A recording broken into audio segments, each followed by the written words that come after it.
Has anyone had any family members that had a hip fracture and maybe seen them go through it, and maybe you saw just their quality of life go down?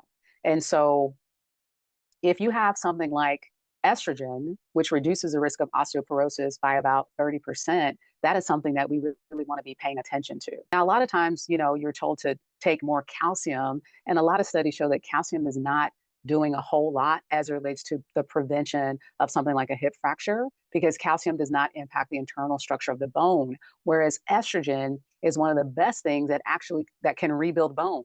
There's hardly anything else out there that can do it. Even those fancy medications that people take for osteopenia or osteoporosis, the best that they can do is prevent further bone loss. But the one thing that can rebuild bone is actually estrogen. How many of you guys are surprised to know that? Did you know that estrogen actually can rebuild bone? I want you to be aware of that estrogen rebuilds bone, and that the prevention of osteoporosis is a very important benefit.